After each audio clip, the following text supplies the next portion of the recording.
대한민국 정부가 전 세계에서 제일 잘했다, 미흡한 부분이 분명히 있었죠. 다만 일본은 이르면, 그리고 한국은 빨라요. 이러면서 한국은 굉장히 늦는 것처럼, 일본은 이른 것처럼, 이런 식으로 비교를 하면 안 된다는 것이고요. 이것은 굉장히 의도가 있다, 정부가 굉장히 못하고 있다라는 거를 공격하기 위해서 지금 이렇게 했다라고밖에 볼 수가 없는 거죠. 언론의 비판은 뭐 당연할 수 있다고 봅니다. 왜냐하면 당장 우리나라 못 맡고 있으니까. 왜 우리나라가 지금 당장에 백신 접종할 수 없었는가에 대한 탐사 보도는 전혀 없고, 그냥 정부를 비판하는, 뭐 어느 나라는 맞는데 우리는 못 맞네, 아무 하등 도움이 안 되는 기사거든요. 코로나19 새 확진자 수가 또다시 역대 최다를 기록했습니다.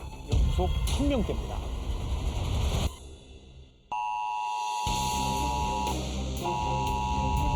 K방역 홍보비가 추경까지 합하면 1,200억이 넘는다. 무려 1,200억 이상을 쓰면서 정작 코로나 종식에 필요한 조치들은 제대로 하지 않은 것이 드러났습니다.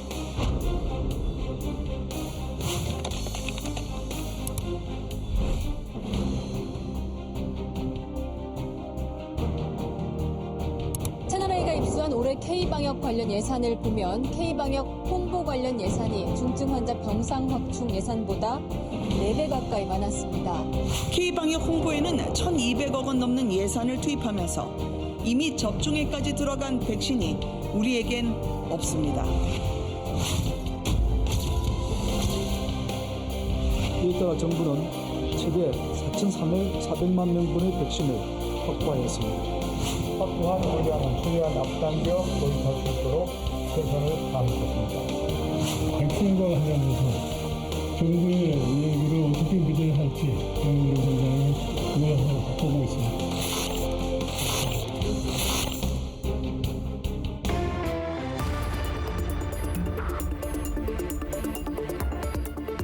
안녕하십니까. 백분토론 정준입니다. 오늘 백분토론은 뉴스 역학조사부터 시작합니다. 최근 일주일간 하루 평균 약 1천여 명의 코로나19 확진자가 발생하고 있는 상황이죠. 3차 유행이 다시 번지면서 방역과 백신에 대한 사회적 관심이 매우 뜨거운 상태입니다. 그래서 오늘 뉴스 역학조사에서는 백신과 코로나19 관련 뉴스의 역학성 살펴보는 시간 갖겠습니다. 자, 이를 위해 팩트체크 전문 미디어 뉴스톱의 김진일 대표 나와주셨습니다. 안녕하십니까? 네, 안녕하세요. 자, 그리고 감염병 전문가시죠. 한림대 강남성심병원 감염내과 이재갑 교수 모셨습니다. 안녕하세요. 네, 안녕하세요. 백분토론은 MBC 홈페이지와 유튜브 채널에서도 실시간으로 보실 수 있습니다. 자, 코로나19로 이미 31만 명의 사망자가 나온 미국, 그리고 매일 약 3만 명이 넘는 확진자가 발생하고 있는 영국에서는 12월부터 백신 접종이 시작됐습니다. 자, 근데 한국의 경우에는 이런 나라들보다 상황은 좀 낫지만 백신 접종이 시작되는 시기는 약 내년 2월 내지 3월, 즉 2, 3개월간의 격차가 좀 있는 셈이죠. 이런 상황을 두고 일각에서는 이제 미국과 영국 등에 비해서 한국이 이른바 백신 후진국이 됐다라고 하는 그런 말들을 만들어내고 있는데요. 과연 이 부분 어떻게 이해해야 될지, 이재갑 교수님, 이 백신 후진국이라고 하는 용어에 대해서 어떻게 보십니까? 일단은 요새 그 국제 보건이나 이제 이런 데서도 후진국이라는 단어를 사실 안 쓰고 있죠. 예. 예, 그러니까 저소득 국가 뭐 이런 식으로 현재 언어를 바꿔서 쓰고 있는데요.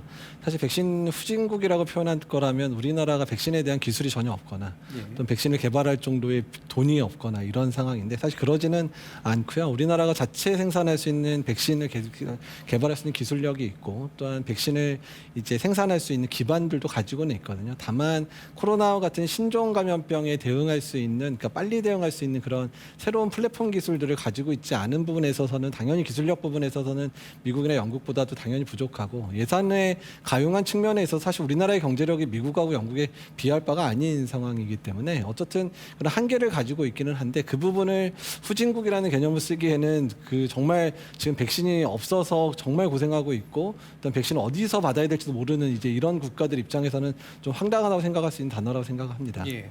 전 세계적인 어떤 기준 측면에서 봤을 때 후진국이라는 용어도 이제 물론 부적절한 용어일 뿐더러 상황을 적절히 반영하지도 않는 이제 그런 상태라고 볼 수가 있을 것 같은데요. 아마도 이제 이런 약간 모호하지만 자극적인 말을 쓰는 그런 이유는 이제 뭔가 대비 효과가 좀 나타나기 때문인 것 같아요. 아까 첫 번째 경우에 이제 미국과 영국은 이미 시작했는데 우리는 왜 두세 달 늦느냐와, 그다음에 또 한 가지가 이제 확보된 물량이 어떤 나라 같은 경우에 뭐 5배, 6배까지도 가는데 우리는 전 인구와도 못 맞출 정도 물량 아니냐라고 하는 그런 대비 효과를 자꾸 이제 얘기하는 것 같거든요. 이게 어떤 의미로 좀 해석해야 될까요? 그러니까 일단 이제 미국이나 영국이 초기 개발 단계부터 엄청난 비용을 투자는 했습니다. 게다가 일단은 이제 이 백신들이 혹시라도 연구 개발이 잘못돼서 그중에 한두 개가 문제가 생길 수 있는 상황이 생길 수도 있으니까 어쨌든 자국민들을 안전하게 하기 위해서 특히 미국이나 영국은 너무 유행이 심해서 사망자도 많고 확진자가 많다 보니까 백신에 올인한 측면들이 있다 보니까 이제 그래서 몇 배수 정도를 했는데 또 어찌 또 잘 돼가지고 다 지금 웬만한 백신들이 다 성공할 가능성이 높아지는 상황이기 때문에 몇 배수가 된 거거든요. 사실 미국이나 영국이 이걸 투자할 때는 절반 정도만 성공할 거라 생각을 해서 2배 정도 또는 3배수를 구입을 했던 거고요. 사실 우리나라 같은 경우도 사실은 이제 그런 예산이 많았고 사실 그런 부분 사전에 준비할 수 있었으면 이렇게 했었으면 좋은데 우리나라는 개발 단계부터 투자할 수 있는 상황도 아니었고 어느 정도 그러니까 3단계 연구가 시작될 때쯤에야 예산이 잡히기 시작하면서 백신 계약을 시작을 했었기 때문에 그러니까 이미 조금 이런 백신을 이미 개발하고 있던 국가들에 비해서는 늦을 수밖에 없었다고 하는 게 맞을 것 같습니다. 예. 기본적으로 이제 백신 개발, 그러니까 빠른 대응 능력, 백신 개발 능력, 그리고 자본력, 그다음에 상황 이런 것들이 이제 미국과 영국 같은 데서는 상당히 좀 백신 확보를 많이 해두게 되는 그런 전략으로 나타났고 이게 우연히 또 이제 좀 잘 돼서 우연까지는 아니겠죠. 그러니까 잘 개발이 돼서 다행히 실제로 필요한 물량 이상을 이제 확보해둔 상태가 된 이제 그런 거라고 볼 수가 있겠네요. 자 그러면 우리나라하고 좀 비슷한 조건에 있는 경우가 이제 일본인데요. 일본은 이제 자본력도 있고 사실 개발 능력도 있는 나라인데 실제로 접종 시작이 되는 게 이제 내년 2, 3월로 예측이 되고 있는 그런 상태입니다. 그런데 이제 이거를 보도하고 있는 양상이 좀 흥미로운데요. 한국과 일본이 비슷한 시기에 백신 접종을 시작한다라고 하는 기사에 이제 각각 다른 제목. 그러니까 일본은 이르면 내년 3월 백신 접종, 한국은 빨라야 2월에서 3월 접종이라고 하는 굉장히 누가 보기에도 좀 어색한 그런 보도가 이루어진 상태입니다.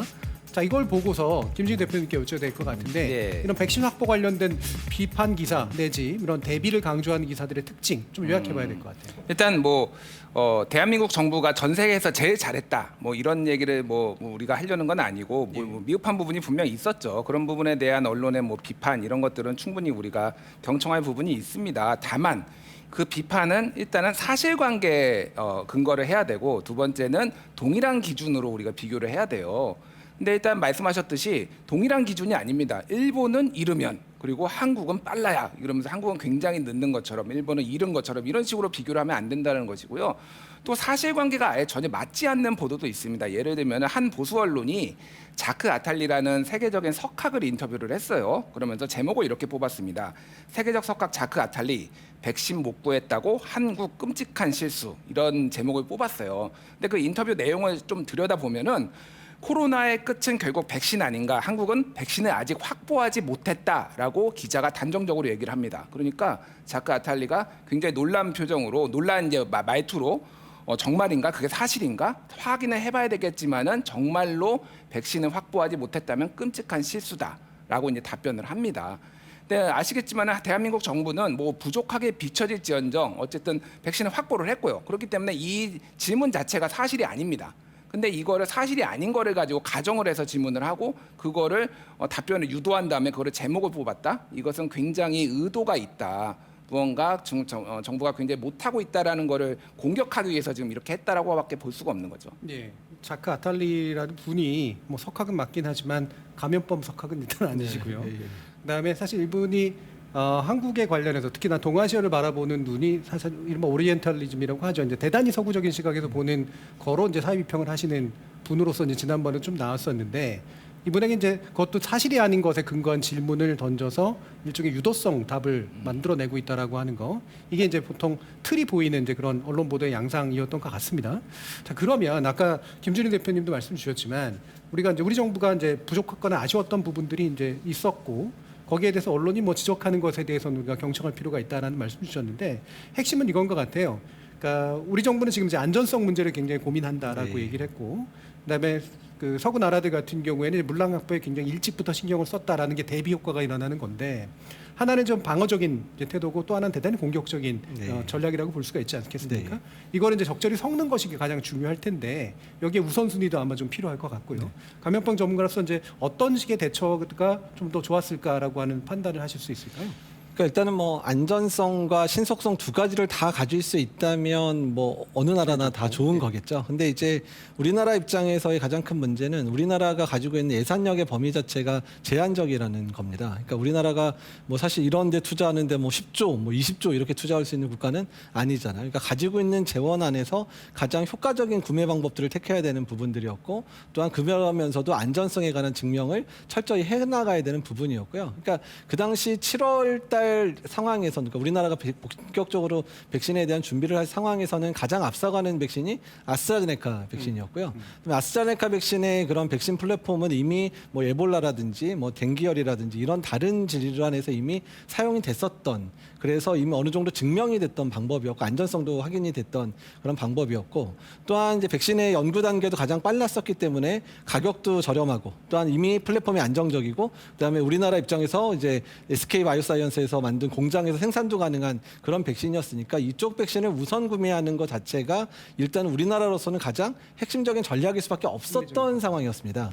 그리고 이제 화이자나 모더나 같은 경우는 사실 이번에 감염병 백신으로는 거의 처음으로 성공한 백신이었다 보니까 사실 그럼에도 불구하고 일부 노력은 했어야 되지만 이 부분이 사실은 7월, 8월만 하더라도 이 백신이 성공할까에 대해서는 백신 학자들 사이에서도 약간 좀 논란이 좀 있었거든요. 근데 다만 너무 터부시했던 건 아닌가에 대한 부분은 안타깝기는 합니다. 근데 어쨌든 그럼에도 불구하고 뒤늦게 뛰어들었지만 백신 공급 협약을 맺은 상황이어서 일단은 늦었지만 그래도 그 한계 안에서는 빨리 움직였다고 보는 게 맞을 거는 같습니다. 일단 이제 우리 7월 정도 판단의 그 어떤 시점이었던 7월 정도까지는 비교적 합리적인 판단의 상태였었고, 근데 그 뒤로 급격하게 진전된 이제 백신 쪽에서 우리가 후발로 이제 추격할 수밖에 없었던 상황. 그래서 나름대로 이제 노력을 통해서 이제 그 갭을 좀 메꾸고 있는 그런 상태로 그런 판단을 하시는 것 같은데요. 이게 이제 결국 보면 1년 내내 제가 언론학자로서 코로나19 보도 관련된 수많은 분석도 해보고 뭐 이른바 프로젝트도 해보고 이제 그랬는데 너무나 많은 언급들이 나와서 이제 사실 뭐 반복하고 싶진 않습니다만 이게 압축적으로 나타나는 게 바로 백신 보도 관련된 것 같아요. 이게 양상도 되게 다양하고 특히나 독감 백신 관련해서 얼마 전에도 해프닝도 좀 있었던 이제 그런 상태고요. 이 전반적인 이 백신 관련된 보도 양상, 독감 백신까지 포함해서 좀 짚어주시죠.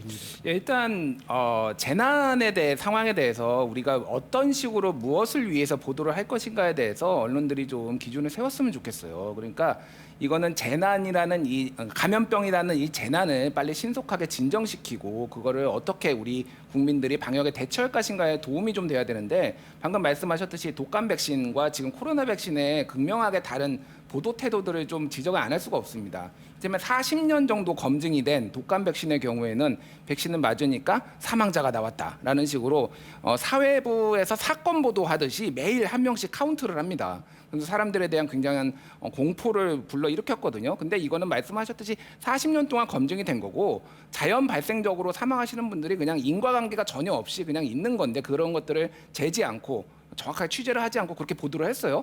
근데 지금 코로나 백신과 관련해서는 일부 언론에서는 왜 확보를 못했느냐라고 하면서 안정성에 대해서는 또 도외시를 합니다. 그러니까 그 당시에 판단에 있어서는 분명히 안정성 문제가 이슈가 됐었거든요. 그 당시에는 이게 그러니까 메신저 RNA라는 방식이 한 번도 우리가 해본 적이 없는, 인류가 해본 적이 없는 방식이기 때문에 그런 부분에 대해서 감안하지 않고 또 빨리 도입을 해야 된다. 이런 식으로 막무가내로 또 얘기를 하는 것들이 이게 조금 아까 전에 말씀드렸듯이 일관성이 너무 없다. 지금 일부 언론들이 굉장히 이런 것들이 조금 방역에 정말 도움이 되는 것인가 좀 짚어볼 필요는 있어 보입니다. 예. 아마 이제 뭐 관련해서 이재혁 교수님 워낙 또 많은 일들도 겪으셨을 텐데 지금 아마 억지로 아마 좀 맞춰보면 이렇게까지는 논리 구성이 가능할 것 같아요.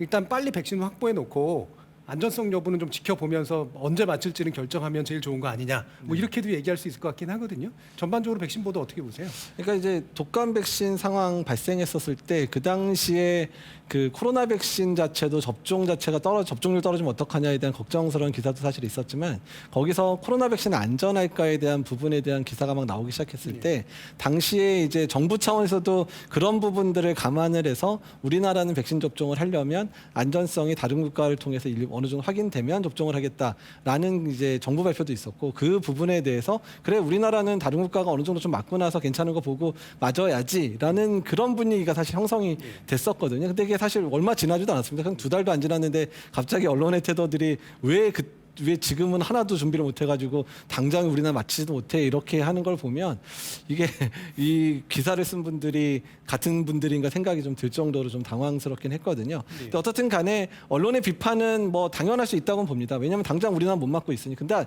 그렇지만 저희가 가장 부족하다고 느끼는 게 뭐냐면 왜 우리나라가 지금 당장에 백신 접종할 수 없었는가에 대한 탐사 보도는 전혀 없고, 그다음에 더 문제는 일단 문제는 문제고요. 앞으로 우리가 어떻게 해야지 우리가 좀 더 빨리 접종할 수 있거나 안전하게 접종할 수 있는 부분에 대해서도 조사도 필요하고 기사가 나와야 되는데 그냥 정부를 비판하는 뭐 어느 나라는 맞는데 우리는 못 맞네라는 기사는 아무 하등 도움이 안 되는 기사거든요. 그러니까 앞으로 우리는 어떤 식으로 하면 좀 더 빨리 맞을 수 있을지, 앞으로 어떤 준비를 철저히 하면 좀 더 안전하게 맞을지 이런 거에 대한 그런 기사들이 만들어져야 되거든요. 사실 저는 뉴욕타임스의 칼진머가 지금 3월부터 시작해서 모든 백신을 지금 백신 트래커라는 거 기사를 지금 10달째 쓰고 있는 걸 보고 있거든요. 그러니까 그 정도의 기사가 써지고 이런 걸 통해서 우리는 어디까지 왔다는 걸 보여주는 정도였으면 사실 우리나라에도 그런 기사가 있었으면 정부가 그거를 보고 우리도 좀 늦어졌으니까 더 준비해야 되지 않겠느냐 생각을 했을 것 같아요. 그래서 그런 정말로 정부가 움직일 수 있게 하는 그런 기사들이 지금 필요한 때가 아닌가 생각이 듭니다. 예. 또 이제 평가형하고 전망형으로 나누는데 이 평가를 과거의 바탕을 둬가지고 쭉 내리면서 이후에 어떤 전망이 필요한가, 어떤 대응이 필요한가를 이제 거의 쌓아 올라가는 그런 방식의 보도. 아까 이제 뉴욕타임스에도 잘 들어주셨습니다만 이런 것들이 있었으면 얼마나 좋았겠나라는 그런 아쉬움이 좀 들긴 하죠. 관련해서 이제 또 좀 더 좁혀보면 이 백신 관련 보도는 아무래도 당분간 계속될 것 같습니다. 그런데 이게 핵심적인 게 아까 같은 경우에 대비 효과가 컸었고요. 일단 이제 지금은 이제 정부의 무능을 좀 짚거나 태만을 많이 짚는 이제 그런 보도들이 좀 집중이 되는 것 같고, 그러다 보니까 이제 그다음 지금까지 정부는 자화자찬하는데 좀 빠져 있었던 거 아니냐, 이런 식으로 이제 좀 보도의 양상들이 좀 가고 있는 것 같아요. 관련된 내용 김진우 대표님 좀 짚어주시죠. 네, 최근에 이제 야권하고 일부 언론에서 K 방역의 홍보비로 1,200억 원을 썼다 이런 보도들이 나오고 정치권에서도 얘기가 나왔어요. 지난 13일에 주호영 국민의힘 원내대표가 백신 확보, 지금 전 세계는 백신 확보 전쟁에 지금 다 나섰는데 한국은 지금 홍보비에만 1,200억을 썼다. 이게 지금 제대로 된 정부냐, 이런 취지의 발언을 했고, 뭐 유승민 의원도 관련해서 전 의원도 SNS에 이제 그런 의견을 올렸고요. 근데 이제 이거는 이제 사실이 좀 이제 사실관계가 안 맞는 부분이 있었고, 보건복지부에서 실제 홍보비에 쓴 내역은 67억 정도다. 그것도 대부분 방역을 어떻게 이제 지키는지 일반 국민들이 이런 거를 일반 국민들한테 홍보하는 내역이었다, 이렇게 좀 밝힌 내용이죠. 예. 아까도 이제 좀 봤었지만 기본적으로 이제 홍보, 그러니까 말 그대로 자화자찬에 엄청난 돈을 쓰면서 병상 확보니 심지어는 이제 백신까지 제대로 대응을 못한 거 아니냐라고 얘기했지만 이게 이제 홍보라는 틀로 볼 수 있는 것이냐. 그렇죠. 이제 67억이라고 하는 것도 이제 수칙을 알리기 위한 기본적인 어떤 예산에 가까운 것들이기 때문에, 그래서 이 수치가 어떻게 나왔는가 이 부분도 좀 제대로 좀 짚어봐야 돼요. 1,200억 굉장히 디테일한 숫자잖아요. 예. 어떻게 해서 나온 거죠? 그러니까 지난 6월 8일에 한 언론이 이제 보도를 했습니다. 그래서 K 방역 홍보를 위해 1,003억 원의 본 예산과 238억 원의 추가 예산을 편성했다, 이런 거를 보도를 하고요. 그다음에 6월 11일에 안철수 국민의당 대표가 1,200억 원이 넘는 돈이 K 방역 홍보비에 쓰였다, 이렇게 이제 주장을 하게 된 거죠. 그러면 이게 좀 꽤 된 일입니다. 그러니까 지난 6월이니까 벌써 반년 전. 그러니까 계속 사실은 이 주장이 조금씩 나오고 언제 확 나오고 이렇게 좀 계속 지속적으로 반복이 되는 양태인 거죠. 예.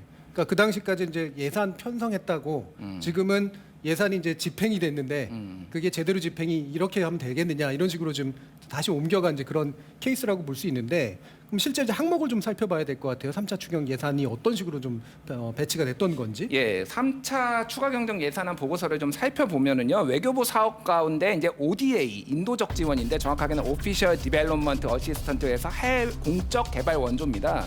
그래서 이게 쉽게 얘기하면 우리나라가 선진국이 됐으니 과거에는 우리도 도움을 많이 받았으니 도와주자라는 거예요, 해외를. 그래서 이 돈이 1,003억 원이 이제 책정이 된 건데, 이게 그럼 언제 책정이 된 거냐? 이미 매년 책정이 이 정도 금액이 책정이 됩니다. 그러니까 왜 ODA 그 비용으로 매년 책정이 되고 작년에 이미 예산으로 책정이 돼가지고 거기에 추가 경정에 아까 전에 말씀드렸듯이 238억 원이 추가로 된 거예요. 그래서 이 돈이 왜 그러면 K 방역 홍보비로 쓰였나라고 이제 오해를 하게 됐냐라면은, 예전에는 다른 것들을 지원을 해줬는데 올해는 가장 그 국가들이 필요로 한 것이 마스크입니다. 제일 뭐 필요한 게 마스크, 그리고 진단 키트. 한국에서 쓰는 그 진단 키트가 세계에서 가장 효과가 정확한 거 좋고 이런 거 원래 알려져 있으니까 그 각국에서 요청을 하니까 마스크하고 그래서 진단 키트를 지원을 한 거예요. 근데 이것이 이제 일부 언론이나 그러니까 야당에서는 K 방역 홍보비로 쓴 거다. 외국에 한마디로 퍼줬다 지금 이렇게 이제 이게 둔갑을 하게 된 거죠. 예.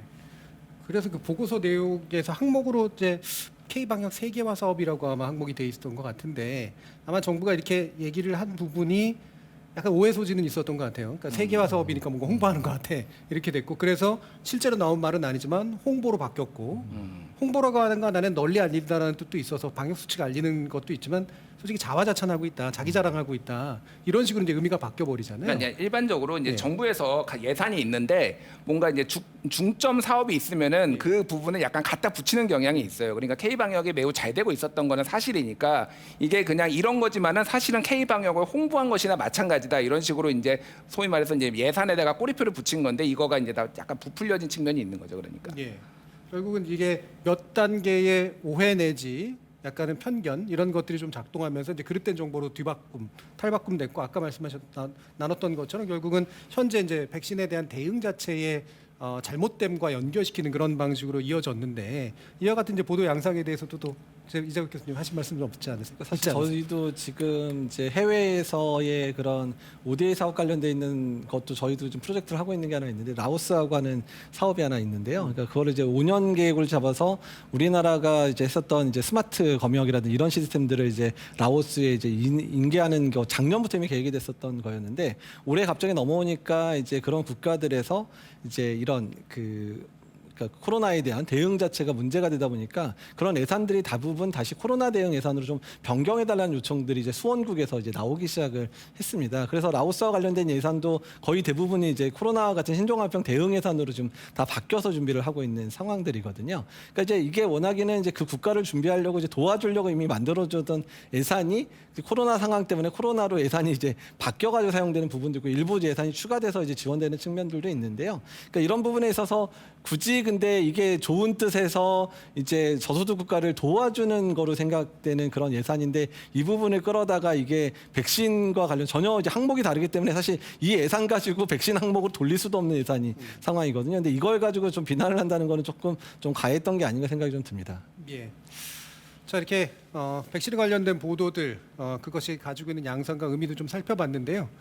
백신은 코로나19의 출구 전략이 될 수 없다라는 WHO의 발표가 있었습니다.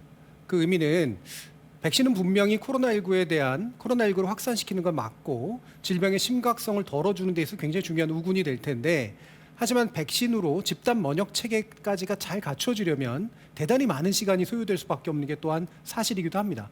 결국은 장기적으로는 대단히 안정돼 있으면서도 지속 가능한 방역에 대한 노력을 기울여야 되는데요. 이런 면에서 무조건적이고 전방위적인 비판만이 대안을 만드는 것이 아니라 상당히 중요한 문제 해결 위주의 원칙 있는 접근법이 또한 필요한 때가 아닌가 싶습니다. 오늘 뉴스 역학조사 함께해 주신 이재각 교수님 그리고 김준희 대표님 감사합니다. 네, 감사합니다.